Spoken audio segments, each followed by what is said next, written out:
The president is calling for a similar National Guard presence in Baltimore, but Governor Wes Moore and other Maryland leaders have been resistant. The governor says the National Guard's presence wouldn't be in Baltimore's best interest. I would say having additional federal supports does matter.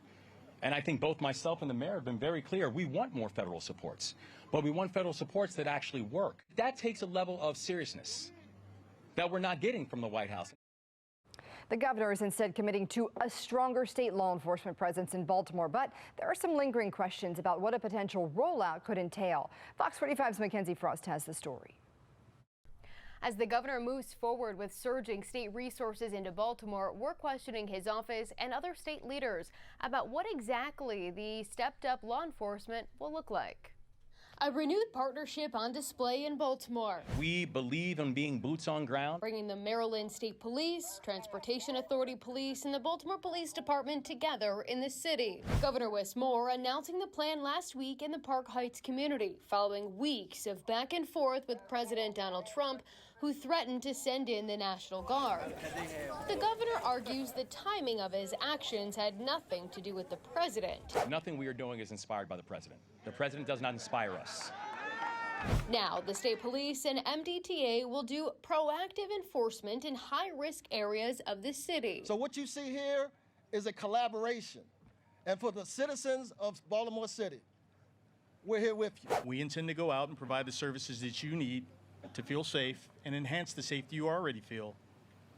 Doesn't matter whether you're traveling around the state of Maryland, through the city of Baltimore, everyone has the right to feel safe, to feel secure, and we intend to do everything in our power to continue that. What that means, though, wasn't immediately clear. We followed up with the governor's office Wednesday, who sent us to the state police. In a lengthy statement, MSP says deployment of resources in the city will be determined based on data, intelligence gathering, and information sharing with the Maryland Coordination and Analysis Center. Plus, there will be additional support for warrant service. We are here today to celebrate the leadership of the 41st District community overall. In Baltimore Wednesday, we also asked Senate President Bill Ferguson about the specifics of the new surge in resources. Do you know what the state police and the MTA police will actually be doing in Baltimore? Certainly. Look, I think they have very specified roles, and so which is what? Well, what we've seen in issues where we had challenges in Fells Point, the state police have the right skills to do things like DUI pullovers, to do car checks, to do the type of monitoring that state police do every day. We recently expanded their authority to 83, so having additional state police officers monitor 83 and the traffic on 83 relieves BPD from having to do that type of traffic enforcement. He says Baltimore Police is best for monitoring and patrolling communities. We reached out to BPD asking what data will BPD be using to determine these high-risk areas? Have these areas been selected yet? And what does BPD want the proactive enforcement from MSP and MDTA police to look like in the community? BPD says it will look at reported crime data, calls for service, and other relevant data that will be shared with state partners who will ultimately deploy their resources with this information in mind. Where the deployments will take place still is not clear. BPD says the data will determine the location, and the high visibility efforts will help deter potential criminal acts and provide enforcement. Good morning to you, sir. Thanks for joining us. Meanwhile, Baltimore City's top prosecutor, Ivan Bates, has an idea of what he wants the additional law enforcement in the city to do. So if they're writing citations, we 100% right here. We ready to rock and roll and go.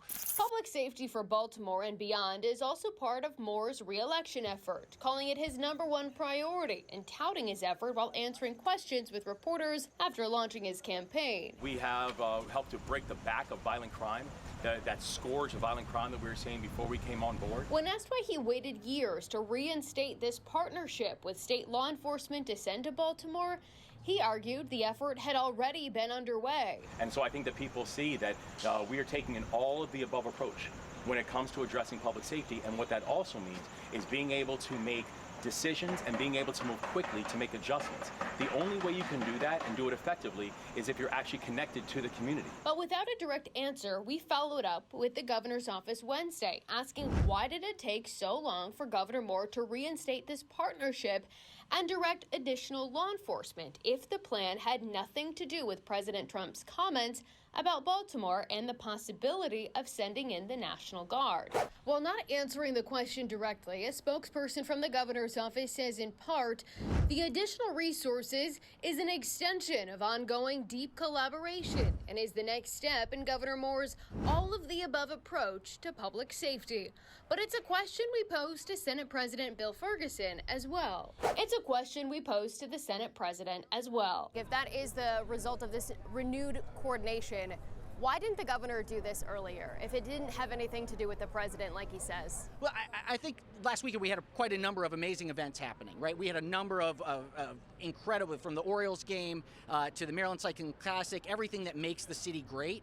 And so the timing made a lot of sense in my mind that as we have hundreds of thousands of people coming into the city to enjoy the amenities that we have here, having an increased presence to make sure that things are safe and that there's great coordination, the timing made perfect sense to me. How long this partnership with the state law enforcement will last in Baltimore remains unclear.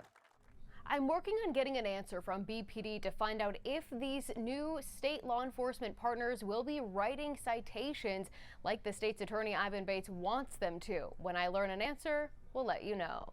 In the newsroom, Mackenzie Frost, Fox 45 News. Hi, I'm Maxine Stryker. Thanks for watching. Don't forget to like this video and subscribe to our channel and check out Fox Baltimore on social media to find more stories like this.